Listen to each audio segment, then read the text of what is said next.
Donc, on commence. Bienvenue tout le monde. On a juste un petit problème technique. On ne vous voit pas. On voit votre nom. On a une liste à côté. On voit les noms des participants. On essaie de régler les problèmes, de vous donner accès à votre caméra et à votre micro. Donc, je suis très heureux de vous accueillir aujourd'hui à ce webinaire qui est organisé par Dell et notre partenaire, les regroupements de CPA de Montérégie. Moi, je m'appelle Marcos Pereira. Je fais partie de l'équipe de l'accélérateur Dell. Je m'occupe plus d'accompagnement des startups et aussi toute la relation avec les partenaires de la Montérégie pour l'accélérateur. Pour ceux qui ne connaissent pas Dell, Dell, c'est un organisme de développement économique qui couvre avec certains programmes pour l'agglomération de Longueuil, qui est composé de Boucherville, Brossard, Longueuil, Saint-Bruno et Saint-Lambert. On a une panoplie de services pour accompagner les PME et les startups. Mais on a aussi des programmes qui sont montérégiens et québécois, comme on va avoir mon collègue aujourd'hui qui va parler un peu plus sur l'offre de services de développement durable. Et d'elle aussi, il y a 3 unités d'affaires. Donc, on a nos équipes d'experts qui peuvent couvrir pas mal tous les domaines qui accompagnent des PME, comme ressources humaines, comme le développement durable, comme les financements. On a plusieurs programmes de financement. Aussi, tout ce qui est innovation ou exportation. Donc, on est là pour accompagner les PME de notre région. On a aussi un centre d'expertise numérique qui s'appelle Digifab. C'est une plateforme, c'est une vitrine de solutions pour les PME de notre région. Donc, tout ce qui est dirigeant, les gestionnaires de PME peuvent venir apprendre davantage sur une nouvelle technologie. Il y a un local physique à Longueuil qui a plein d'expositions. Il y a quelques solutions qui sont sur place. On organise plein d'événements aussi à cet endroit. Et bien sûr, on a notre accélérateur d'entreprise qui existe depuis 5 ans. On a plusieurs programmes d'accompagnement qui va de la validation, ça veut dire une startup qui a une idée d'affaires, qui veut valider son marché, sa solution. On a l'accompagnement pour ce type d'entrepreneur. On a aussi un programme qui s'appelle Impulsion, des entreprises qui sont déjà en phase de pré-commercialisation ou commercialisation, et un programme d'accélération. Donc, toutes les phases de développement d'une startup, on peut accompagner. Et bien sûr, avec des financements, avec l'aide financière aussi non remboursable. Donc, dépendamment du projet, on peut aussi aller financer certains projets. Donc, aujourd'hui, on va parler spécifiquement du développement durable. Donc, on va aborder plusieurs sujets concernant le développement durable. Je suis accompagné aujourd'hui avec 2 experts du domaine. Donc, j'ai Fanny Pelletier avec moi et j'ai Jean-Jacques Driot, qui est un de mes collègues aussi dans l'équipe de développement durable de Dell. Donc, peut-être que je vais juste vous laisser vous présenter rapidement. Donc, on fait un tour de table rapide et par la suite, on va passer la parole à Fanny. On va partager le webinaire en 2 parties. Je vais vous expliquer après la présentation. Donc, je vous laisse la parole pour vous présenter. Ensuite, je reprends la parole pour vous expliquer comment ça va fonctionner notre webinaire. Fanny? Super, merci. Alors, bienvenue. Alors, rapidement, petite présentation. Moi, je suis associée conseil pour Addendum. Alors, on accompagne les organisations dans la mise en place d'une démarche ESG dans l'organisation et ça s'inscrit souvent dans un cadre de réflexion stratégique aussi, recherche de financement, Vigie. Je sais qu'on a un collègue qui va nous en parler ultérieurement. Et donc, membre de l'Ordre des CPA, évidemment, puisque nous sommes un heureux partenaire aujourd'hui. Merci beaucoup. Jean-Jacques? Pour toutes et à tous, merci Marcos. Donc, moi, c'est Jean-Jacques Drieux. Je suis parti avec 2 collègues, Jessie Fournier et Julie Poutier, de l'équipe développement durable chez Dell. Puis, en fait, ce qu'on fait, je vais en parler tantôt dans ma présentation. Donc, tous les services d'accompagnement aux entreprises, de l'agglomération de Longueuil, mais aussi plus élargi à toute la Montérégie. Voilà. Qu'est-ce que je vais vous demander peut-être sous les chats? Si vous pouvez juste m'écrire quelques mots, mettons, si vous êtes une startup, si vous avez un PME, si vous êtes en démarrage, en croissance, juste qu'on sache à qui on parle et peut-être votre domaine d'activité aussi. Ça pourrait être intéressant pour ajuster nos exemples au fur et à mesure qu'on va avancer dans la présentation et de savoir à qui on s'adresse. Donc, j'imagine que vous êtes inscrit parce que ça vous intéresse énormément le sujet. Et comme vous savez aussi, il y a plein de bruit aujourd'hui dans les domaines. On parle souvent de durabilité, on parle souvent de comment implémenter ces initiatives. Donc aujourd'hui, on va couvrir en deux parties.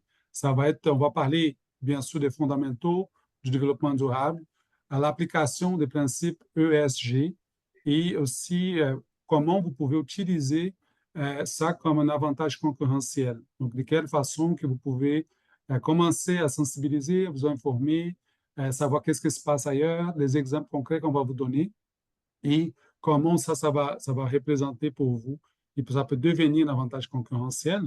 Donc, on aura deux parties. La première partie sera présentée par Fanny. Donc, on va parler surtout des concepts clés du développement durable, la création de valeur, présenter les exemples pratiques des entreprises qui ont déjà intégré ces initiatives. On va pouvoir en discuter. Ensuite, on aura une période de questions, une fois que Fanny va faire sa présentation. Et la deuxième partie, c'est Jean-Jacques qui vient compléter la présentation avec des notions sur le bilan carbone. On va parler aussi du cycle de vie d'un produit et quelques programmes de financement qui sont disponibles et aussi la présentation un peu de l'offre de services, comment on peut vous accompagner dans vos démarches de développement durable. Donc, on a prévu 1h30 aujourd'hui jusqu'à 1h30 pour notre webinaire. Donc, si vous avez des questions, je vous invite à participer. Donc, vous pouvez l'envoyer comme commentaire et on va tout de suite après vous laisser aussi parler directement à nos panélistes. Donc, sans trop tarder, je vais passer la parole à Fanny qui va pouvoir commencer sa présentation. Fanny, donc à toi. Merci, Marcos. J'attends à l'instant que la présentation là, apparaisse sur l'écran, mais ça va me permettre, entre-temps, de vous, vous souhaiter la bienvenue, puis deux, vous faire une petite mise en garde à l'effet que cette présentation s'appelle les 20 minutes CPA. Donc, il faut que vous soyez indulgents envers moi, ça va rouler vite. Et évidemment qu'il y a des thématiques là-dedans sur lesquelles on pourrait passer une journée au grand complet. Mais pour les fins de cette présentation, l'idée, c'était quand même de vous donner une bonne idée de des avantages et de ce à quoi peut ressembler une démarche. Mais il faut être conscient, évidemment, qu'il y a certaines thématiques qui vont être abordées assez rapidement. Alors, l'agenda aujourd'hui, ensemble, toujours un petit ajustement. Oui, c'est vrai, il faut que je demande le contrôle. Alors, ça s'en vient. Il suit. Est-ce que tu es capable de passer tes Oui, il y a diapositives? toujours un petit délai avant Parfait. que ça se passe. Ça y est, OK. Donc, C'est bon. les quatre points qu'on va survoler ensemble aujourd'hui. Évidemment, quelques concepts clés, comme ça a été mentionné en introduction, ça va aller assez vite, mais c'était quand même essentiel là, qu'on puisse jeter les bases de la discussion. Ensuite, pourquoi faire une démarche comme celle-ci? Les moteurs et qu'est-ce qu'on fait déjà? Souvent, on réalise que quand on initie une telle démarche, on réalise qu'on fait déjà des choses sur lesquelles on peut s'appuyer. Et finalement, en fait, le volet peut-être un petit peu plus dense où on identifie nos priorités et c'est un sujet de grande importance. Alors, ben oui, avant, j'avais envie ceux qui ont envie de participer, là, de me donner un peu votre vue sur une démarche ESG. Est-ce que pour vous, c'est source d'opportunité ou au contraire, ça représente un risque ou une menace? Alors, j'étais curieuse de voir là, s'il y en a qui veulent commenter et me donner un peu leur lecture là, de ce que ça représente une démarche ESG en entreprise. Alors, j'y vais puisque peut-être que mes collègues pourront me donner un peu les résultats qui sont apparus dans le chat. Alors, les concepts clés, le développement durable, là, c'est pas une nouvelle affaire. On voit qu'il y a quand même plusieurs décennies là, de littérature là, qui commente cette thématique-là. Mais on peut aussi dire qu'en 1987, là, sous l'impulsion de l'ONU, s'est établie une définition qui est assez officielle finalement, où on dit que c'est un développement qui permet de répondre aux besoins du présent en permettant aux générations futures de répondre aux leurs. Donc, il y a vraiment une notion d'équité intergénérationnelle qui s'installe dans un développement durable. La définition pratique, je vous dirais, c'est un développement qui permet de concilier ces trois dimensions-là, à savoir la dimension environnementale, sociale et économique. Effectivement, ça demande, en fait, ça soulève le fait que ça demande un arbitrage, en fait, entre ces trois dimensions-là qui sont interreliées. Donc, c'est ça, un développement qui est durable. Et là, comment on est arrivé au cadre ESG? Bien, pas longtemps après, quelque part aussi au début des années 2000, donc on parlait de 87 pour la vraie définition, est arrivée la notion de cadre ESG.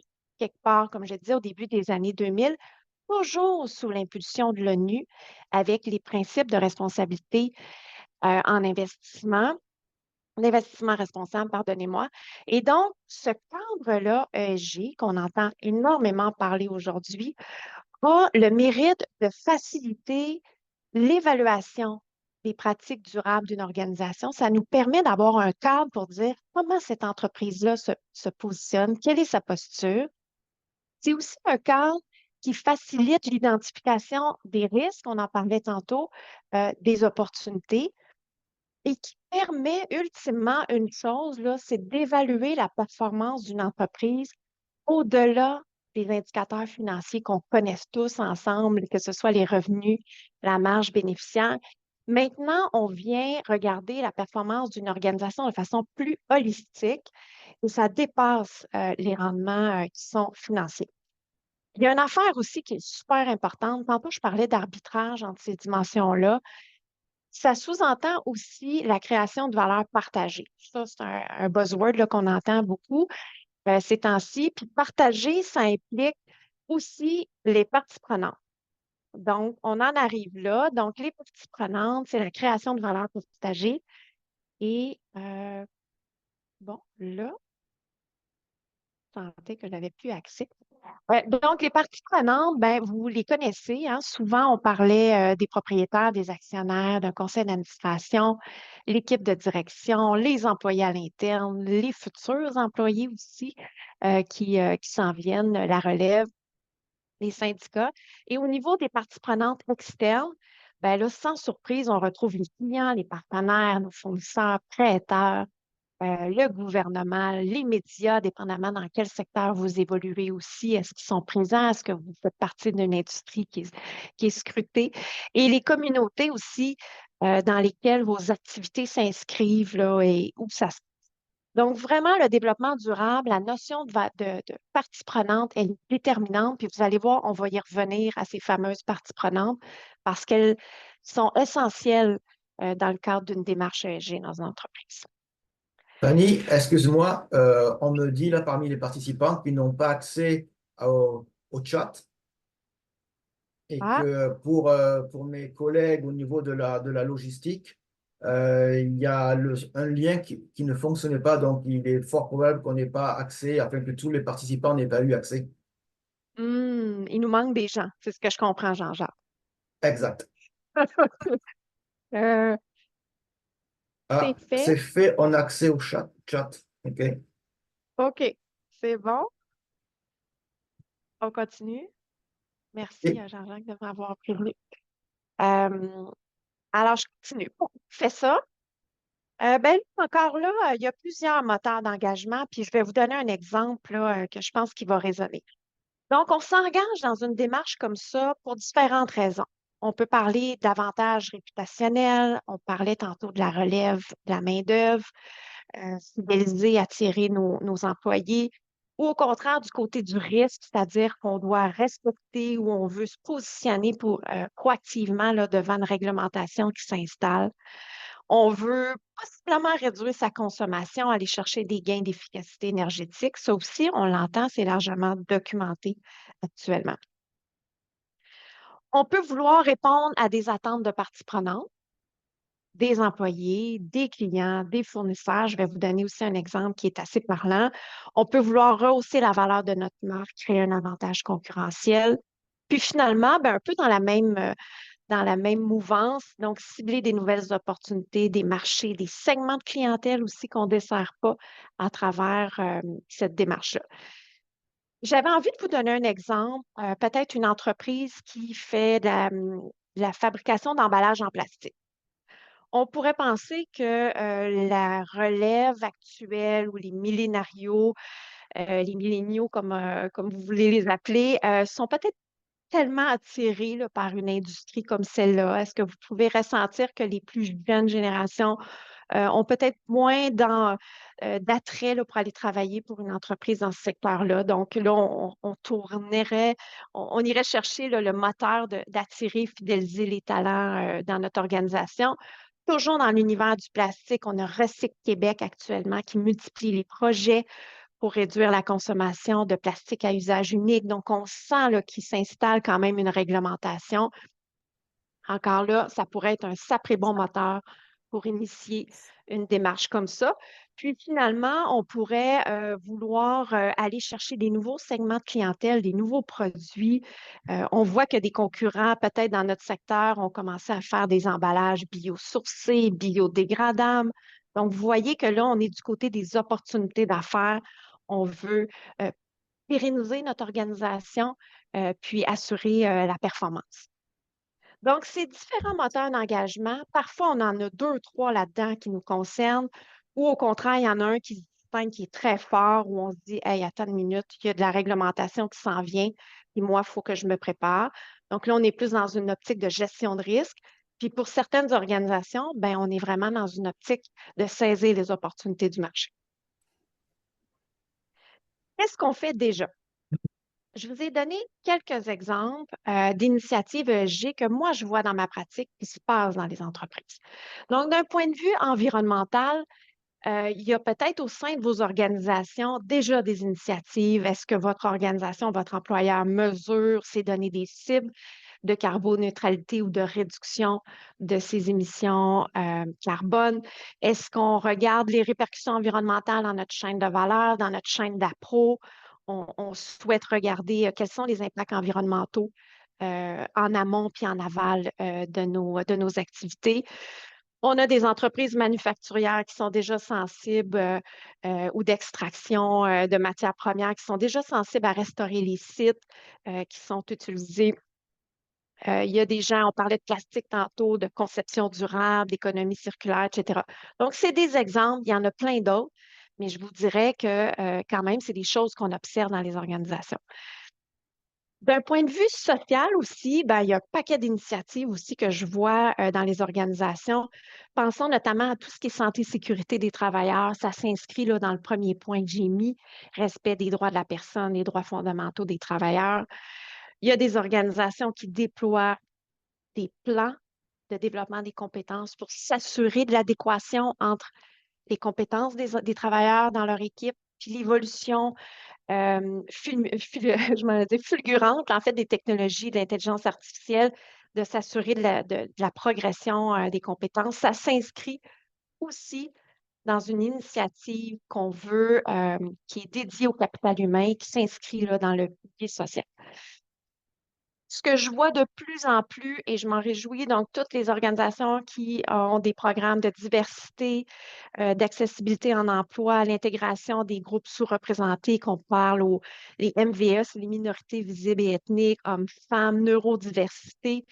Encore là, ce sont de beaux exemples. Puis finalement, ben, c'est un peu plus dans une optique de projet philanthropique qui était dans le fond de responsabilité sociale. Donc, il y a beaucoup d'entreprises qui soutiennent des projets dans les communautés locales ou les communautés avoisinantes.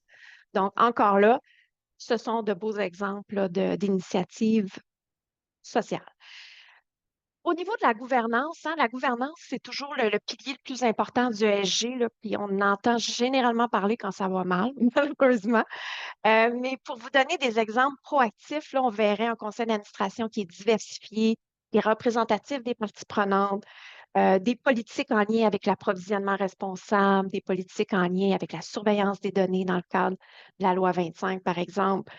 Euh, Puis aussi, ce qu'on voit peut-être dans une moindre mesure, une évaluation des risques qui est faite périodiquement par le conseil d'administration et dans lequel on inscrit des thématiques ESG qu'on pourrait écoutez, sans surprise, là, on voit tous les risques climatiques, ce que ça peut provoquer sur les opérations d'une organisation, sur la dépréciation de la valeur de leurs actifs immobiliers, etc. Donc, vraiment, la gouvernance, c'est un pilier important des ESG, mais les ESG sont définitivement des risques à inclure là, dans le processus de gestion des risques d'une organisation.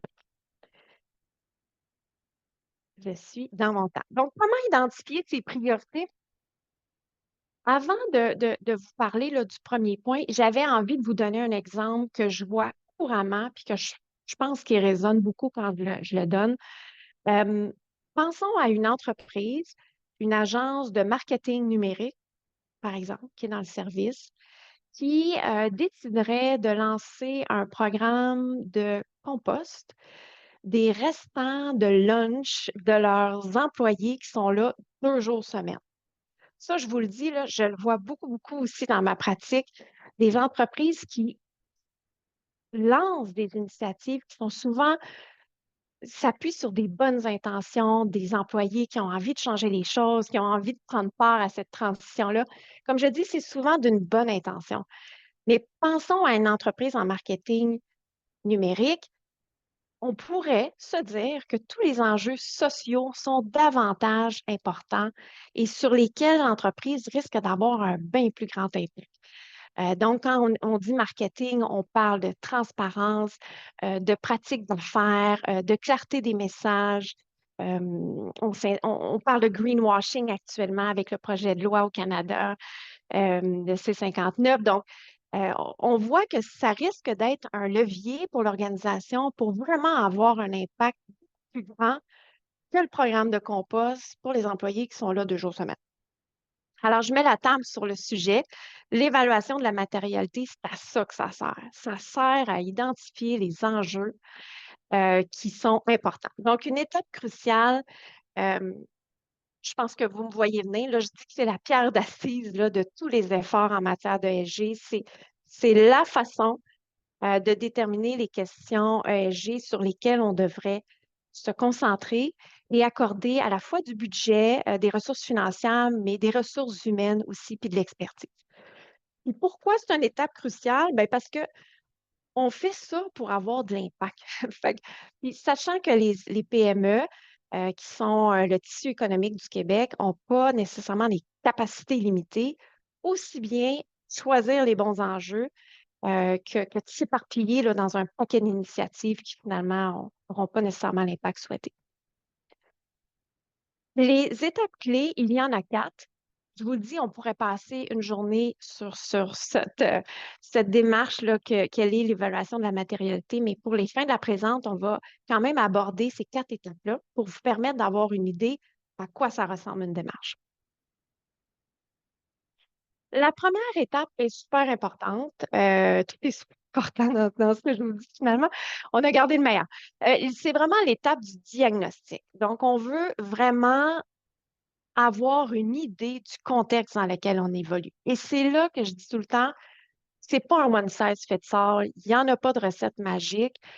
C'est pas parce qu'une entreprise à côté de vous a choisi telle et telle priorité que c'est bon pour vous. Donc, ça dépend d'un paquet de facteurs contextuels. Je vous en donne quelques-uns. Donc, est-ce que je suis dans le secteur primaire d'extraction de matières premières? Je suis-tu dans le secondaire ou je suis une entreprise manufacturière, au contraire, dans le tertiaire?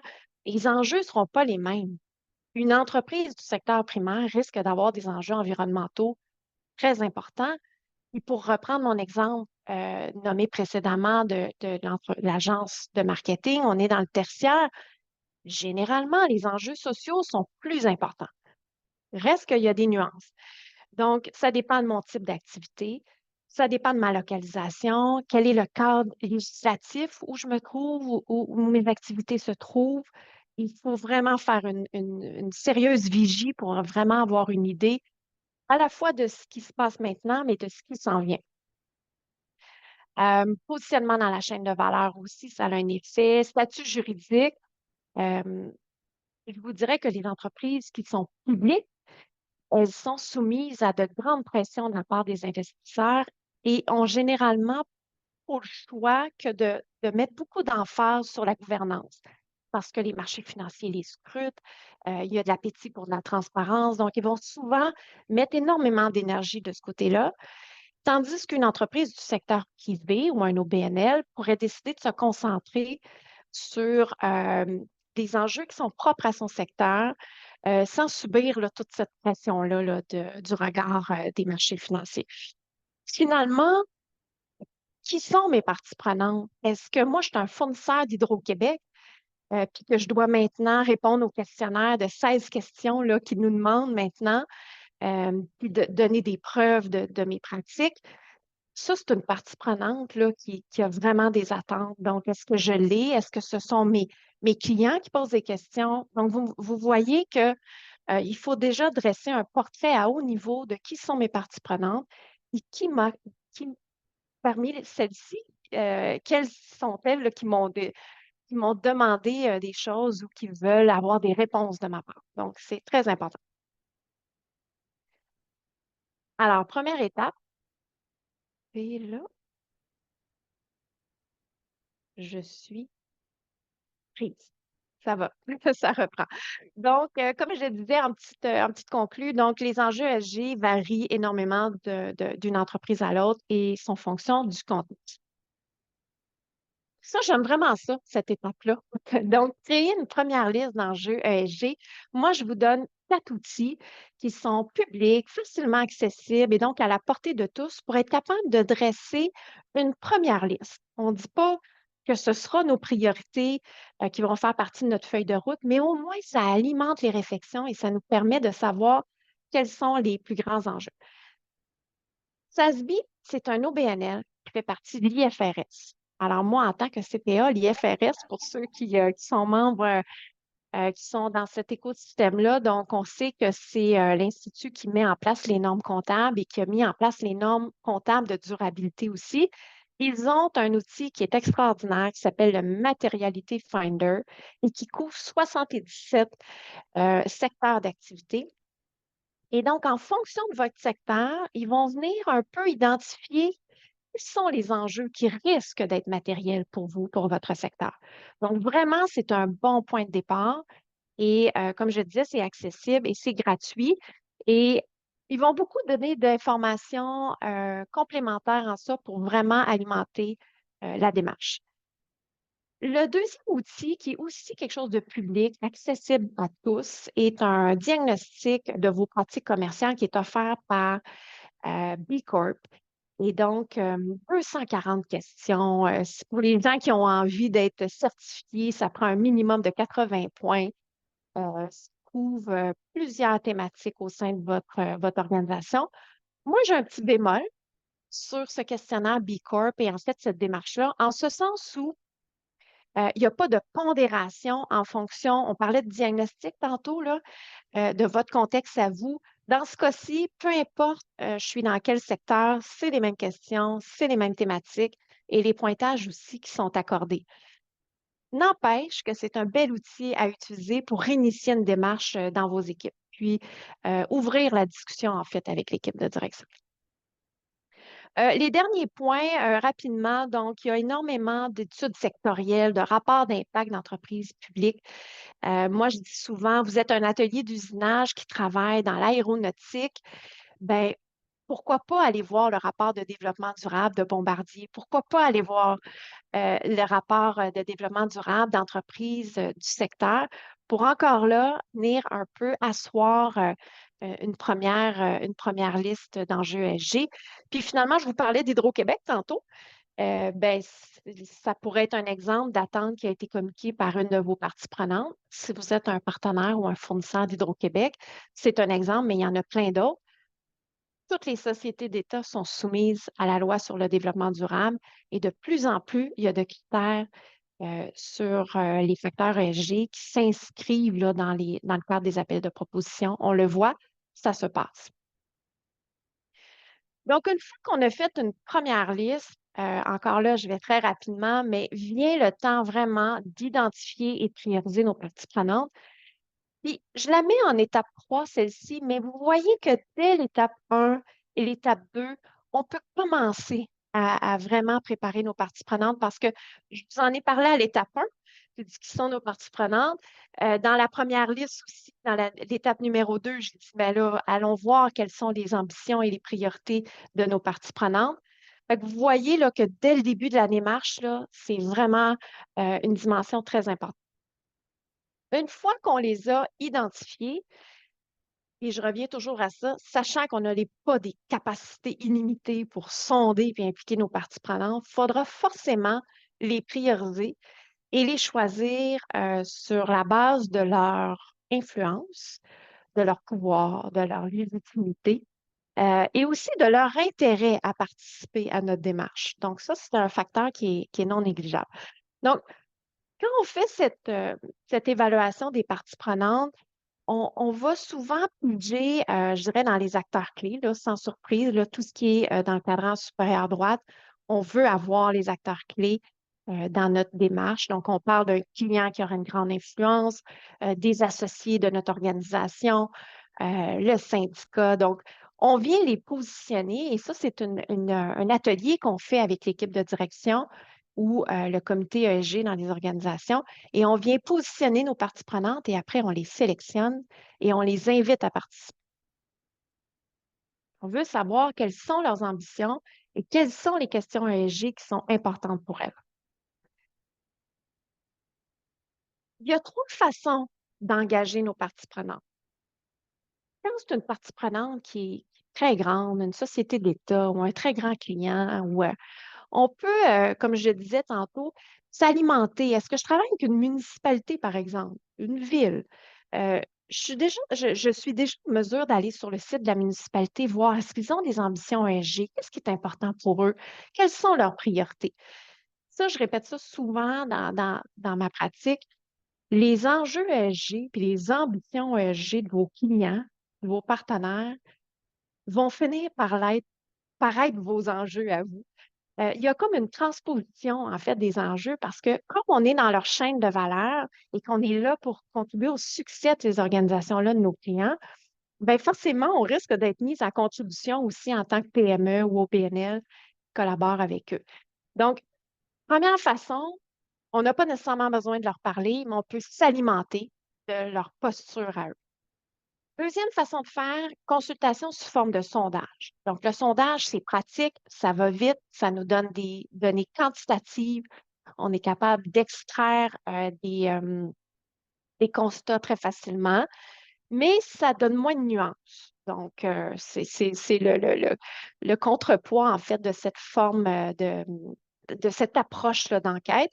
Puis finalement, ben, si on a les moyens, puis on juge que c'est une partie prenante qui est clé, déterminante pour le succès de notre organisation, on va opter pour des entrevues individuelles ou des focus groups où ça va nous permettre d'aller chercher vraiment quelles sont leurs orientations, vers où ils s'en vont. Et moi, je dis souvent, c'est une belle façon de pérenniser les relations clients là, à ce stade-ci, quand notamment on parle avec des clients. Fait que je sais que là, c'est des questions, mais on pourra y en revenir. Ici, c'est la cartographie des enjeux ESG. C'est un peu le fruit des étapes 1, 2 et 3. On vient positionner sur deux axes, très simplement dans un premier temps. Qu'est-ce qui est important pour l'entreprise? Donc, l'axe des X que vous voyez tout en bas. Qu'est-ce qui est important pour mes parties prenantes que j'ai sondées sur la base des approches dont je vous ai parlé un petit peu plus tôt?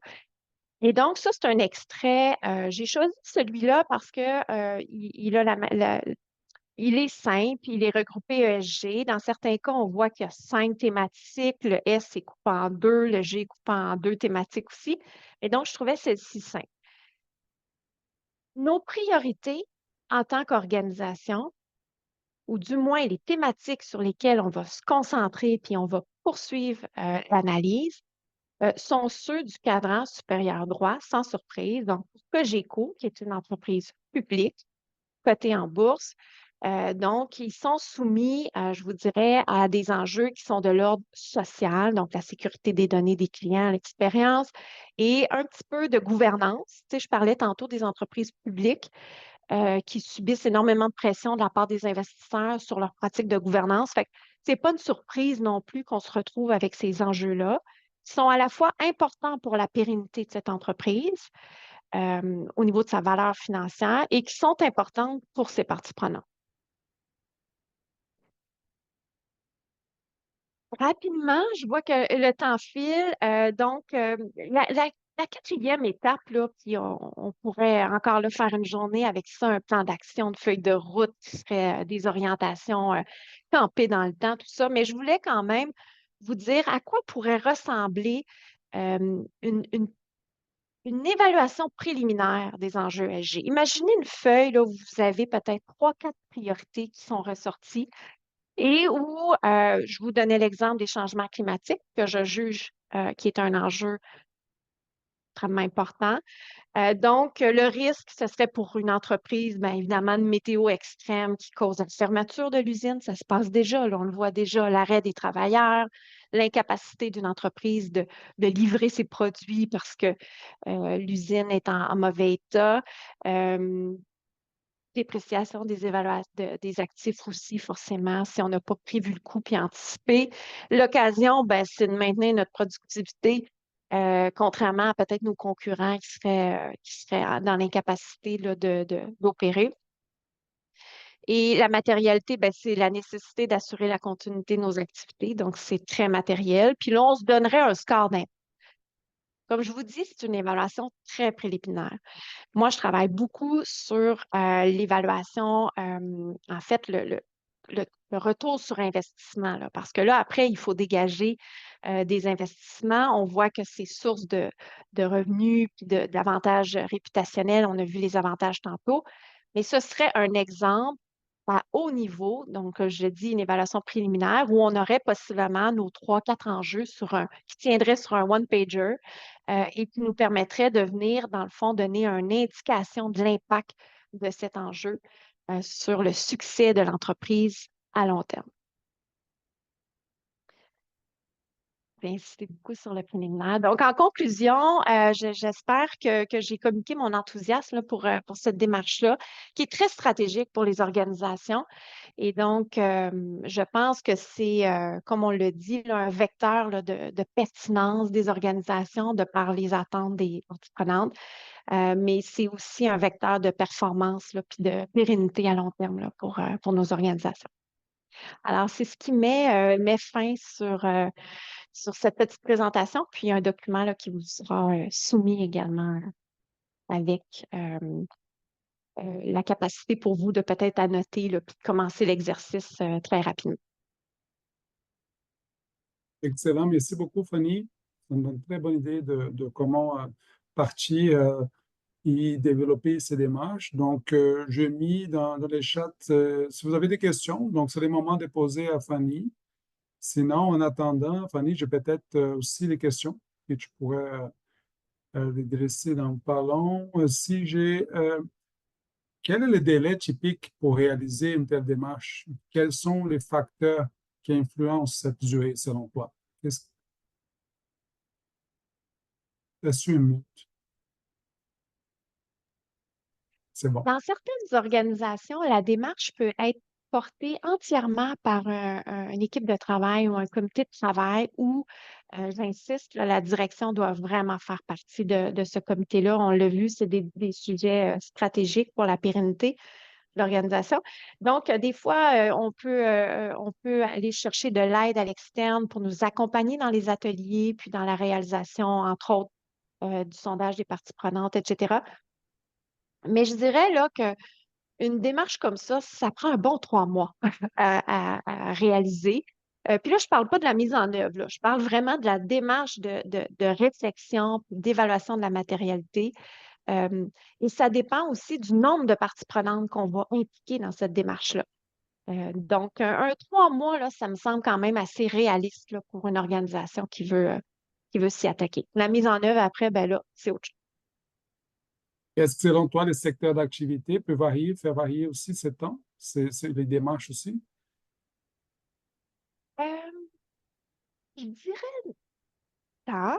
C'est sûr que dépendamment du secteur dans lequel on évolue, la partie diagnostic du début, la vigie, va avoir un effet, tu sais. Est-ce que je parlais de localisation, est-ce que je transige avec l'Europe, est-ce que je transige avec le Mexique, tout ça? Alors là, si oui, ben à ce moment-là, il faut que j'aille faire une vigie du contexte réglementaire en Europe, en Asie. Il faut que je déborde un petit peu. Donc, ça pourrait avoir une influence possible là, sur la durée là, de l'étape là, du diagnostic, de me positionner là, par rapport à mon contexte. Parfait. J'ai une question de Kim Borrega. Merci Kim pour ta question. Quels sont les éléments de motivation financière principale des entreprises québécoises à ce jour? Donc, Ben, quels sont les éléments de motivation financière principale des entreprises québécoises à ce jour? ouais. Moi, je le dis tout le temps aussi, là, merci pour la question, là. Faire une démarche comme ça, en soi, c'est une chose. Mais après, se doter d'ambition, de plan d'action et d'une feuille de route, ça nécessite des investissements. Il va y avoir que ce soit de l'ajout d'expertise à l'interne, il va y avoir des investissements financiers à faire. Donc, moi, ce que je propose quand j'accompagne les organisations, c'est vraiment de venir camper un recours sur investissement de ça. C'est pour ça que je pense que les comptables doivent être dans cette discussion-là dans les organisations, en tout cas, ou quelqu'un de finance, parce que euh, moi, quand je parle à des. Moi, j'ai dirigé une PME aussi pendant 20 ans dans une autre vie.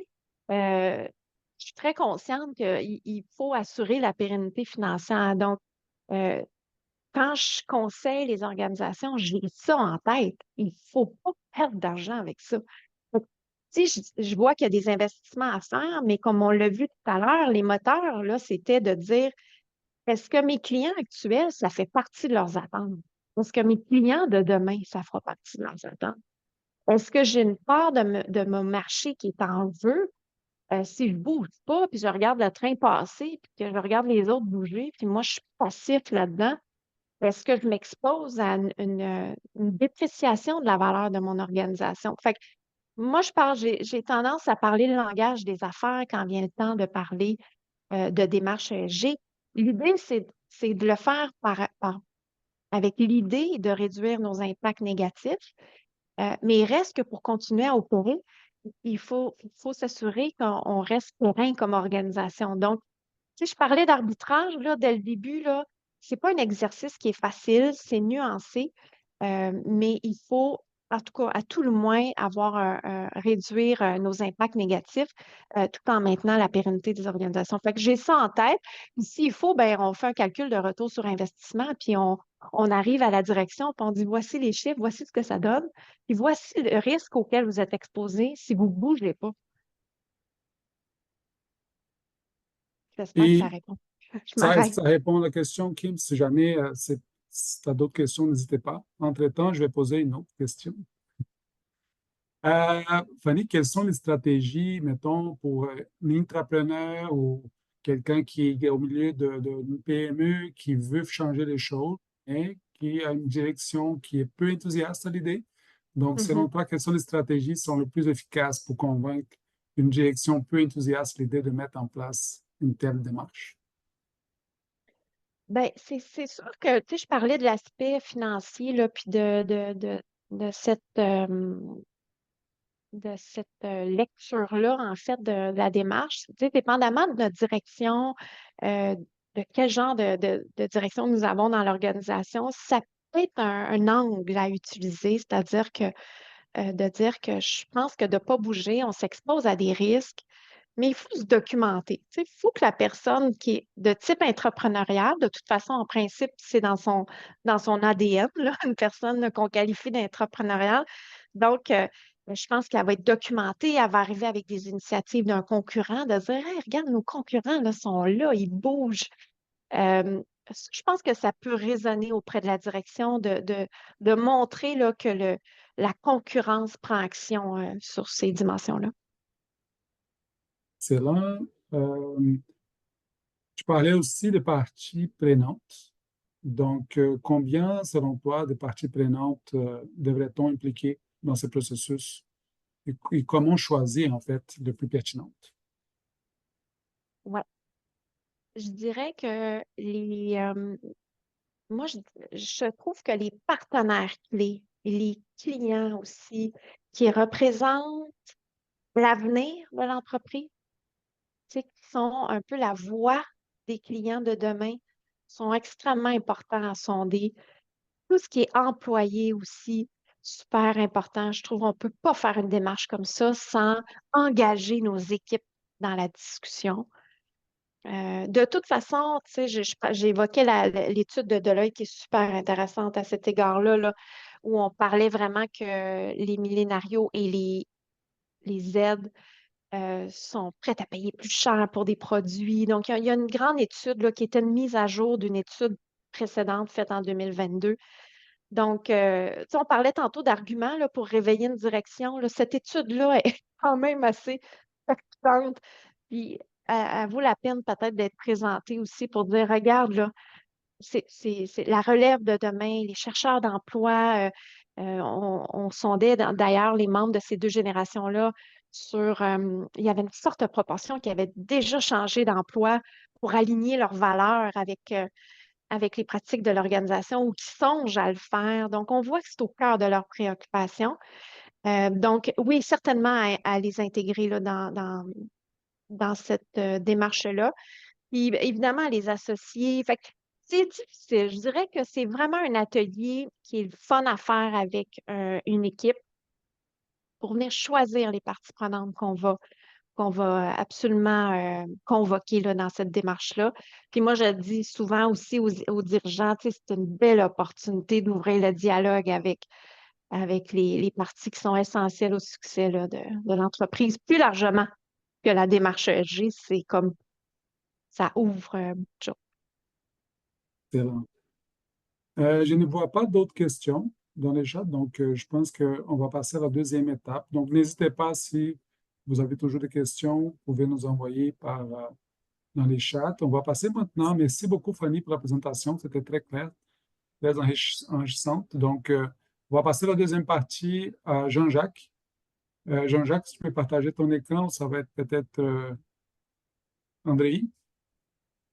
Donc, voilà.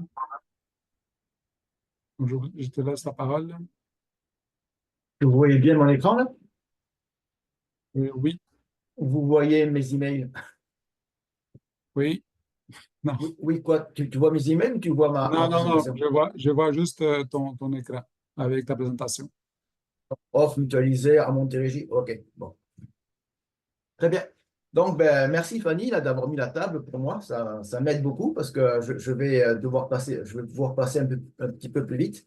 Donc, le titre de ma présentation, ça commence par offre mutualisée à Montérégie parce que c'est très important de dire que beaucoup de nos services chez Dell sont en grande partie donc dû à une entente que l'on a avec Montérégie Économique pour servir les entreprises de toute la Montérégie et pas seulement de l'agglomération de Longueuil.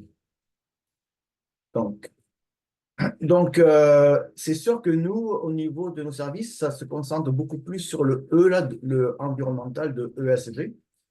Mais on aime bien toujours commencer un accompagnement dans les entreprises par une auto-évaluation de leur degré de maturité en développement durable selon la norme BNQ 21000.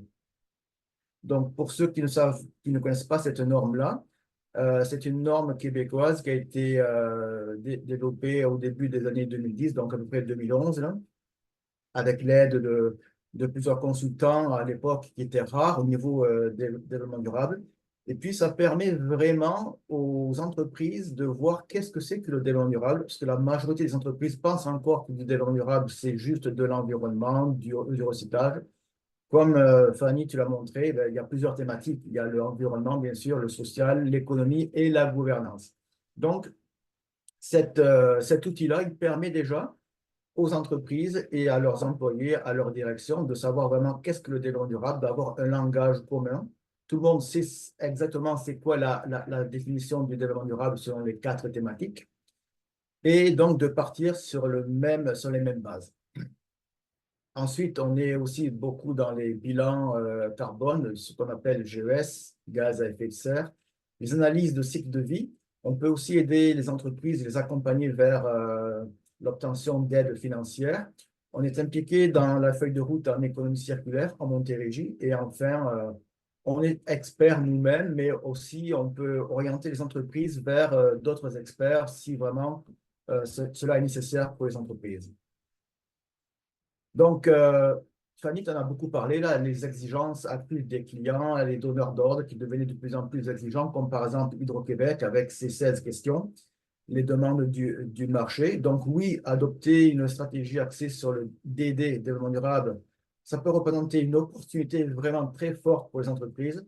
Moi-même, je le dis souvent, je le dis toujours, dans mon ancienne vie, ben, j'étais dans une entreprise manufacturière de produits chimiques, et oui, avoir mis en place tout ce qui était RSE, ça a mis l'entreprise, comme on dit, sur la map. Donc, c'était vraiment très pertinent pour l'entreprise. On voit bien que environnement, ça allie très bien avec économie. Mais il y a aussi d'autres enjeux. Il y a de plus en plus de pression réglementaire et on voit de plus en plus l'augmentation des coûts d'enfouissement. Maintenant, chaque tonne enfouie, c'est au-delà de $100 de la tonne et ça monte de quelques pourcentages par an. Il y a aussi le coût croissant de l'eau et de sa disponibilité. Même si on pense qu'au Québec, on a beaucoup d'eau, effectivement, ça représente 3% des réserves d'eau douce dans le monde.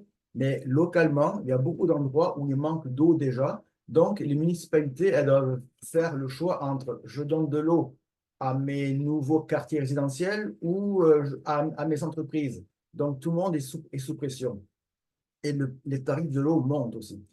Le coût croissant de l'énergie. Là, au 1er octobre, il y a eu justement une augmentation des tarifs d'énergie de, je crois, 8,5%. Donc ça, c'est quand même beaucoup parce que ça s'additionne à toutes les autres augmentations qu'il y a eu avant. Puis aussi tous les enjeux dus à l'exportation, donc l'ajustement carbone aux frontières, les réglementations qui viennent souvent de la Californie, de l'Europe avec REACH, ROHS, etc. Donc, l'auto-diagnostic en développement durable, selon BNP 21000, comme je le disais, c'est vraiment pour faire en sorte que à l'intérieur d'une entreprise, qu'on parle le même langage. Puis vous voyez ici, donc, il y a les 21 critères de la norme BNP 22000. Il n'y en a que 6 qui se rapportent à la thématique environnementale. Puis quand on pose des questions, quand on évalue les entreprises, avec ce genre de grille ici. Ça, c'est juste pour le critère gestion des matières premières et résiduelles. Vous voyez qu'il y a 5 niveaux, 1, 2, 3, 4, 5. 1 étant, ben, je ne fais rien. 5 étant, waouh, moi, je suis le leader là-dedans. Mais quand on remonte donc aux 21 enjeux, on peut tracer comme des graphiques radars qui montrent le degré de maturité de l'entreprise dans chacune des thématiques. Puis, comme Fanny, tu as dit tantôt, les entreprises en font déjà beaucoup. Et c'est souvent le cas dans tout ce qui est thématique transversale, donc plutôt la gouvernance, les thématiques économiques et sociales. Et par contre, dans la thématique environnementale, c'est souvent là qu'elles en font le moins. Voilà. Et nous, ça tombe bien parce que c'est souvent là, dans la thématique donc environnement, qu'on peut les aider. En passant, là, les auto-évaluations BNP 21000, oui, ça aide donc parce qu'il y a des enjeux qui ne seront pas pertinents pour certaines entreprises, comme par exemple une entreprise qui est dans les services, dans les TI, ben, l'enjeu gestion de l'eau, on sait très bien que ce n'est pas pertinent pour eux, donc ce n'est pas important. On va plutôt aller vers, comme tu disais, vers les critères sociaux. Il y a 2 semaines, on a accompagner une entreprise pour son auto-évaluation BNP 21000. Cette entreprise-là, elle est spécialisée dans le textile, mais elle fait produire en Europe, dans un pays où le mix énergétique est très, très basé à plus de 80% sur l'énergie fossile. Et cette entreprise-là, elle veut devenir B Corp et elle allègue déjà dans son site web qu'elle a des pratiques durables. Donc, on est allé voir, bon, on a fait le BNP 21000 avec elle. Oui, elle a l'air de bien scorer, mais quand tu te penches un peu plus sur son cas, sur ses allégations, et surtout quand on fait une recherche de ses concurrents, qui sont déjà B Corp dans ce milieu de textile-là, on voit que eux, ils ont fait des inventaires carbone, des analyses de cycle de vie. Il y a même un concurrent qui était en Ontario, où c'est plutôt donc axé sur le charbon là-bas, qui a déménagé sa production à Montréal pour bénéficier de la faible empreinte carbone due à notre hydroélectricité ici. Donc, vous voyez qu'il y avait, on a donc dit à cette entreprise-là, à cet entrepreneur-là, qu'en fait, elle avait de gros enjeux d'éco-blanchiment parce qu'elle alléguait beaucoup de choses au niveau durable, environnemental, sans forcément avoir des preuves derrière. Et si on va dans la carte de matérialité SASB au niveau textile, vous pourrez y aller voir après, ben, les plus gros enjeux, c'est vraiment au niveau oui, social, il y a tout ce qui est production éthique, les conditions de travail des travailleurs, mais au niveau environnemental, c'est gestion de l'eau, gestion des matières premières, déchets, puis de l'énergie, parce qu'on sait que tout ce qui est textile, c'est un secteur très, très polluant. Donc, cette entreprise-là, c'est sûr que dans le rapport des recommandations BNQ 21000, c'est de tout revoir sa communication, d'être beaucoup plus prudente et de s'entourer d'experts pour déjà chercher dans un premier temps quels seraient des matériaux alternatifs pour ces textiles qui, pour l'instant, sont basés sur les fossiles. Est-ce qu'il y aurait moyen d'avoir des producteurs locaux, etc. Donc, un bilan GES, à quoi ça peut servir? Ça, c'est notre service que l'on fait. Ben, Fanny, tu as dit tantôt, l'amélioration de la réputation de l'entreprise, l'engagement des employés, comment attirer des nouveaux talents et les retenir après, accès à de nouveaux marchés, la réduction des coûts, bien sûr, il faut toujours que ce soit rentable aussi pour l'entreprise, mais il y a aussi le côté innovation et développement de nouveaux produits. Puis là où j'ai travaillé avant, justement, on se basait beaucoup sur l'empreinte carbone que l'on avait fait sur les produits pour se démarquer au niveau de la concurrence.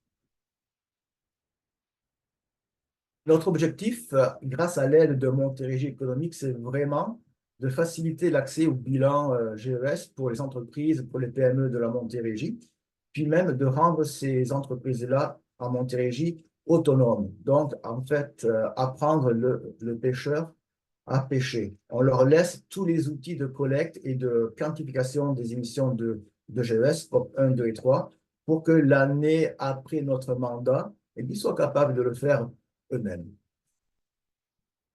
Donc, vous avez tous entendu parler des 3 scopes d'un bilan GES, mais pour vous rappeler, il y a le scope 1 qui est vraiment les émissions directes de l'entreprise qui sont liées à l'utilisation d'énergie pour les actifs de l'entreprise, donc les bâtiments qui sont de la propriété de l'entreprise, tout ce qui est nécessaire pour les engins motorisés, donc que ce soit la flotte de véhicules, les chariots et élévateurs ou autres, donc tous les combustibles qui sont nécessaires pour leur utilisation, les gaz réfrigérants pour la climatisation, le gaz naturel qui peut servir pour des chaudières à eau chaude et des chaudières à vapeur. Donc tout ça, c'est le scope 1, une catégorie 1. La catégorie 2, c'est tout ce qui est, c'est beaucoup plus facile, c'est tout ce qui est l'énergie comme l'hydroélectricité. Donc, c'est vos factures d'électricité. Et ça peut être dans de rares cas de la chaleur, donc de la vapeur qui est achetée à un voisin, par exemple. Sinon, tout le reste, toutes les émissions indirectes et qui ne sont pas liées à l'énergie, on appelle ça le scope 3. Donc, il y a les actifs loués, il y a tout ce qui est déplacement, domicile-travail des employés, les déplacements, les voyages d'affaires, la gestion de l'eau et des matières résiduelles, des déchets. Et une grosse partie, c'est tout ce qui est le transport et pour les matières premières. Donc, depuis leur fabrication jusqu'à leur transport dans l'entreprise qui après va les utiliser pour en faire des produits finis. Donc, tout ça, ça rentre dans le scope 3. Et ce qui est intéressant, c'est que, en fait, toute activité que vous ayez, ça génère des émissions de GES. Même la gestion de l'eau, on peut se dire, bon, il n'y a pas de GES qui sont émis là-dedans, mais en fait, il y a des produits chimiques qui ont été utilisés pour traiter l'eau en amont avant que l'eau ne rentre dans votre bâtisse. Il y a des pompes qui ont été, qui sont aussi qui fonctionne à l'électricité souvent pour acheminer l'eau. Après, une fois que l'eau elle sort de votre bâtisse, ben, c'est une eau usée qu'il faut traiter aussi. Donc, tout ça, ça génère des GES. Et ce qui est très important, c'est que jusqu'à présent, ce qui était obligatoire pour certaines entreprises, celles qui sont cotées à la bourse, c'était les scopes 1 et 2. Mais de plus en plus, en Europe, par exemple, on voit que les entreprises de plus de 500 employés, cotées ou pas en bourse, et même maintenant celles de 250 employés et plus, elles doivent faire le scope 1, 2 et 3. Et ça en vient ici. Et le scope 3, c'est très important de le faire parce que ça représente souvent entre 50 et 90% des émissions de GES d'une entreprise. Donc, comment réalise-t-on un bilan de GES? Ben, premièrement, c'est la définition des objectifs et du périmètre de l'étude. En général, non, en fait, ce n'est pas en général. Il faut toujours qu'on parte sur une année complète. Généralement, on prend l'année fiscale de l'entreprise. C'est plus facile pour elle d'avoir accès à toutes ces données-là. On va personnaliser les outils de collecte des données qu'on a en notre possession pour faciliter la collecte par l'entreprise. On va la suivre, la supporter pendant cette collecte-là. On va réaliser le bilan, donc scope 1 et 3, avec vraiment ce qui est assez facile à collecter pour l'entreprise. Puis ensuite, on va présenter les résultats et on va établir un rapport, un plan d'action avec l'entreprise pour vraiment que l'entreprise, puis tu l'as dit, Fanny, tout à l'heure, qu'elle mette les efforts au bon endroit où c'est payant pour elle, aussi bien économiquement, mais aussi pour tout ce qui parle d'extra-financier. Parce que tu l'as dit aussi tantôt, les PME ont des moyens limités, elles ne peuvent pas travailler sur tous les projets, donc il faut être vraiment circonscrit. Ça, c'est un exemple d'outil que Dell a développé là, avec notre collègue Julie Cloutier. Ça, c'est l'outil qui sert en particulier pour les déplacements en domicile travail. Il y a d'autres outils qui servent à calculer via des facteurs de conversion toutes les émissions de GES pour les opérations diverses de l'entreprise. Et tout ça, c'est fait bien sûr en suivant les normes ISO 14064 et le GHG protocole. Un exemple de résultat, ben en fait, on a commencé par le propre bilan carbone de Dell. Donc, allô? Donc, sans surprise, bien sûr, c'est les déplacements domicile-travail des employés de Dell qui génèrent le plus d'émissions de GES. Ensuite, c'était le parc, le gaz naturel, 25%. Vous voyez, c'est P3 parce que Dell est locataire. Donc, ça va dans le scope 3. C'est pour ça qu'on avait mis P3. Dell, c'est à peu près 150-160 tonnes de CO2.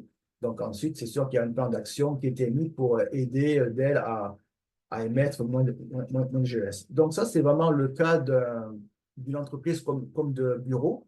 Ben après, vous pouvez aussi avoir des exemples dans les entreprises manufacturières où là, on voit que la consommation de gaz naturel, ça représente 64% des émissions de GES. Puis, on est allé vraiment en détail avec vraiment, vous voyez à droite, là, toutes les catégories du scope 3, comme il peut y en avoir beaucoup avec la gestion des matières résiduelles enfouies, recyclées, etc. Donc, ça va vraiment loin. Et c'est grâce à ça qu'on peut établir des plans d'action par la suite. Ça, c'est un autre exemple dans une entreprise manufacturière où là, étrangement, ce n'est pas le gaz naturel qui est en premier, mais c'est les déplacements domicile-travail. Donc, toujours ne pas supposer, avant d'avoir fait la mesure, que c'est cette activité-là qui va générer le plus d'émissions de GES. Les entreprises sont vraiment surprises. Par exemple, l'entreprise dans le domaine de la construction, elle pensait mettre en place une initiative pour verdir sa flotte de véhicules, mais en fait, on lui a démontré par le bilan carbone que ce qui émettait le plus de GES, c'était les matières résiduelles, ce qu'on appelle les CRD, sur les chantiers de construction. Donc, depuis ce résultat-là, elle a mis en place des initiatives pour mieux trier ces matières résiduelles-là.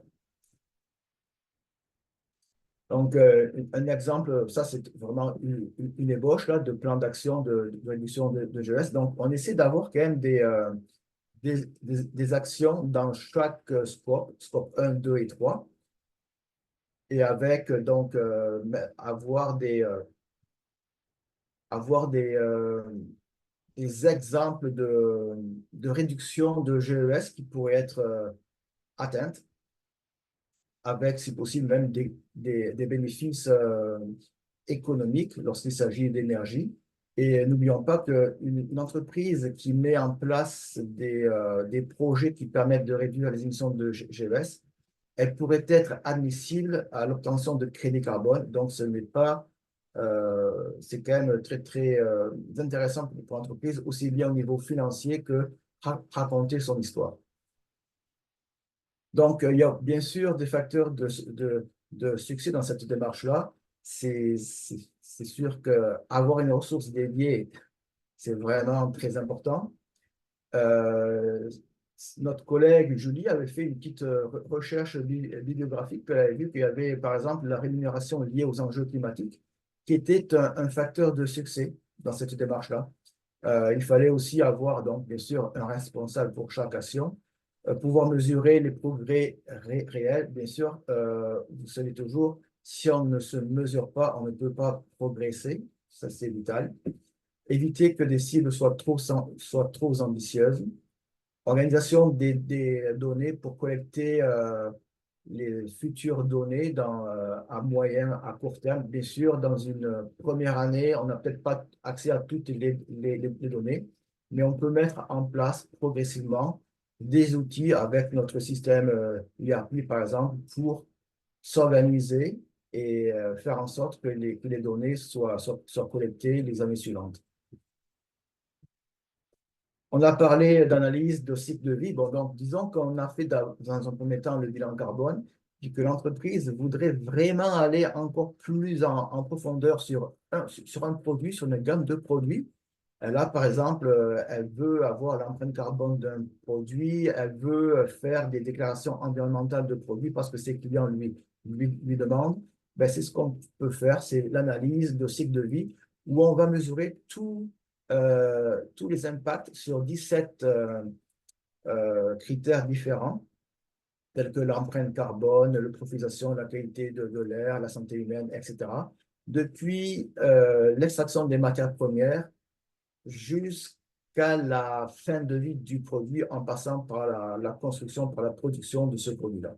Donc, ça permet vraiment de savoir où sont d'identifier les points chauds, où est-ce qu'on pourrait s'améliorer dans une démarche d'éco-conception, par exemple. Et pour finir, j'ai dit au début qu'on était impliqué en économie circulaire. Oui, avec Montérégie économique, on peut accompagner, on est des acteurs importants dans la feuille de route en économie circulaire de la Montérégie, et on intervient dans plusieurs objectifs, et en particulier favoriser le déploiement des stratégies d'économie circulaire, où on peut aller chercher une ou plusieurs stratégies parmi les 12 stratégies en économie circulaire, puis accompagner les entreprises pour vraiment qu'elles mettent en place une ou plusieurs de ces stratégies-là.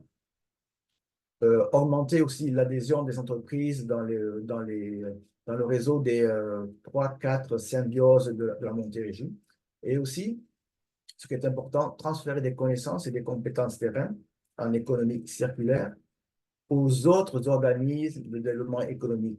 Donc, les équivalents de DEL, mais dans les autres MRC de la Montérégie. Donc ça, cette feuille de route-là, elle a commencé en août 2024, donc il y a à peu près deux mois. Et nous, on est impliqués encore fortement encore jusqu'au mois d'août 2026. On va voir si après, il y aura une suite ou pas. Voilà. C'est l'essentiel de nos services.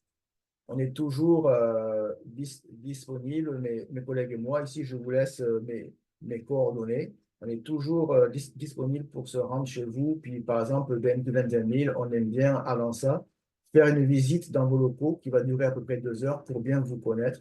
Puis après, on prend un autre rendez-vous d'à peu près 2 heures pour faire l'auto-évaluation BNQ 21 000. Après ça, ça peut partir vers diverses voies. soit on continue ensemble vers une ACV ou un bilan carbone ou même un exercice d'ébauche de conformité environnementale, soit on vous oriente vers d'autres experts, tels qu'en gestion de l'efficacité énergétique, gestion de l'eau, des matières résiduelles, etc.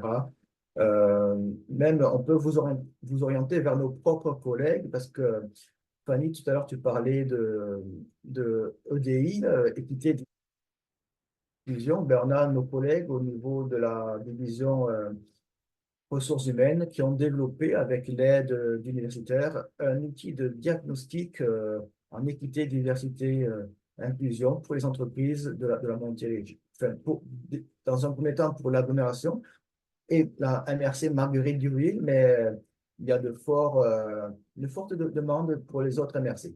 Voilà, donc c'est ça. On peut vraiment, on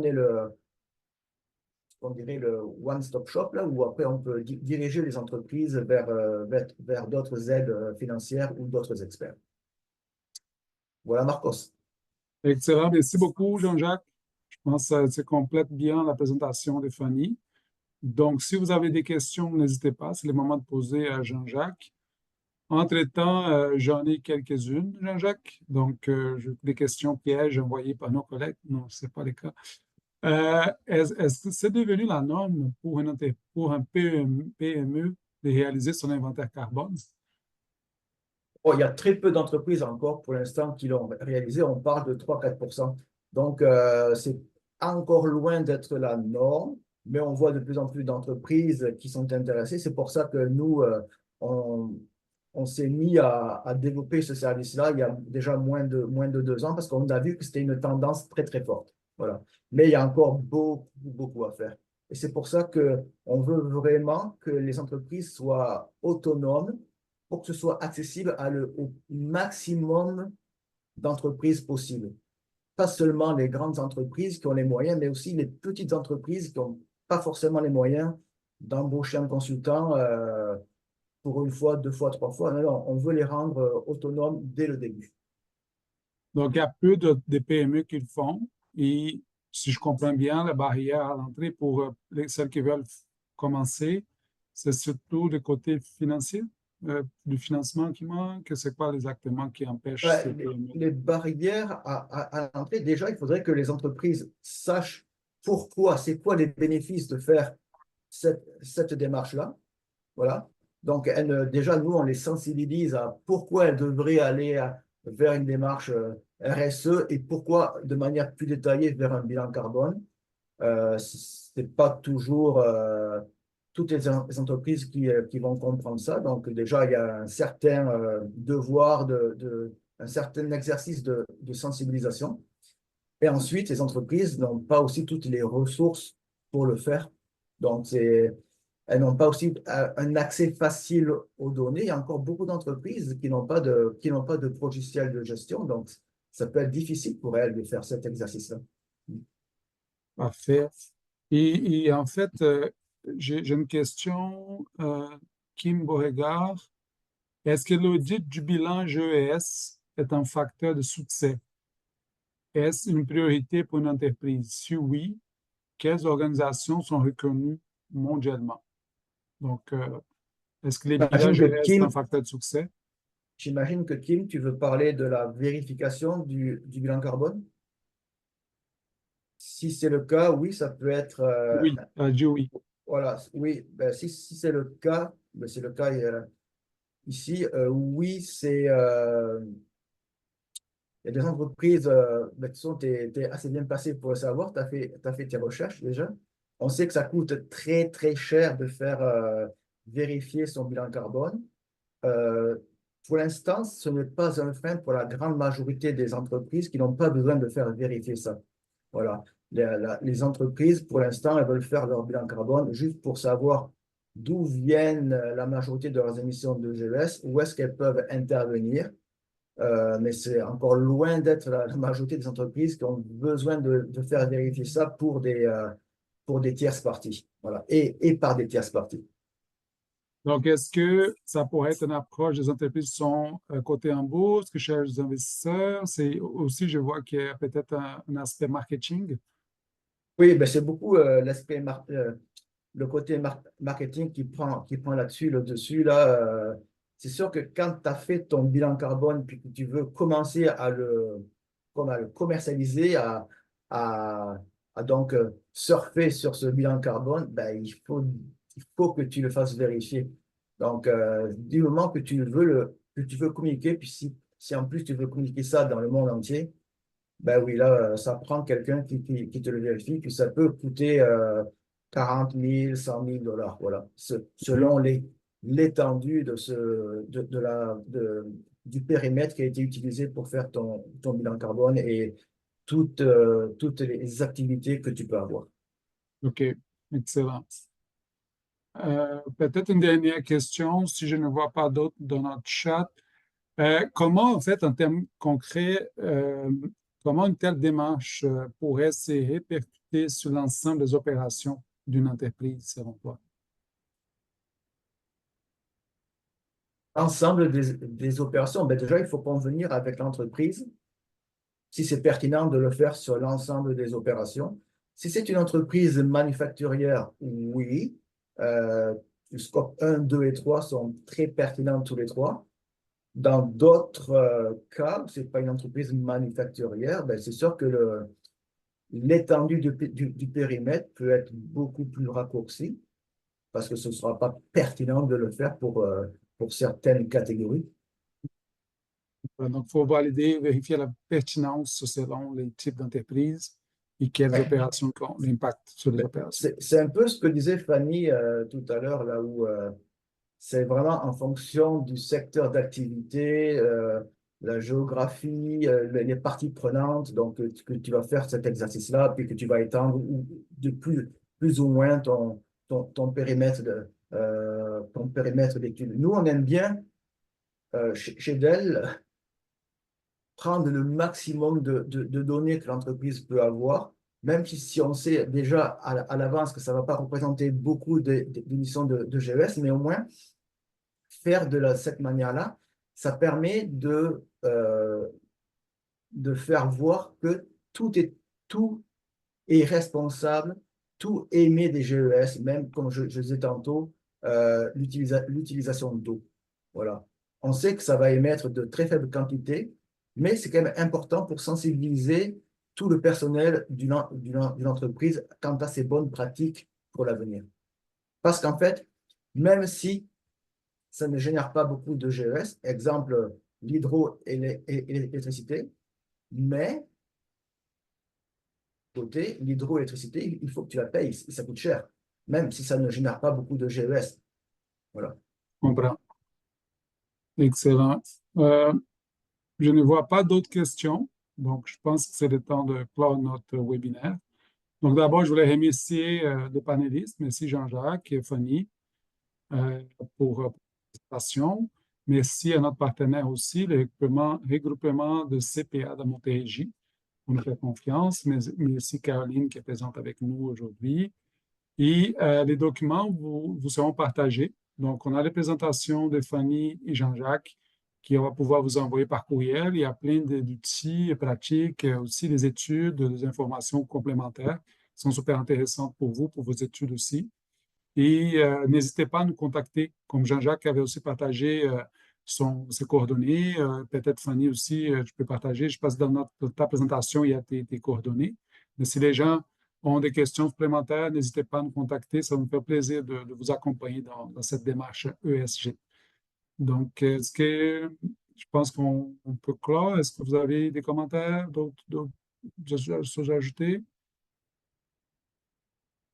Pour moi, ça fait le tour. Donc, je vous souhaite un bon après-midi. Merci de votre présence et de votre participation. Et au plaisir de vous revoir. Merci. Je pense qu'on peut arrêter les recordings.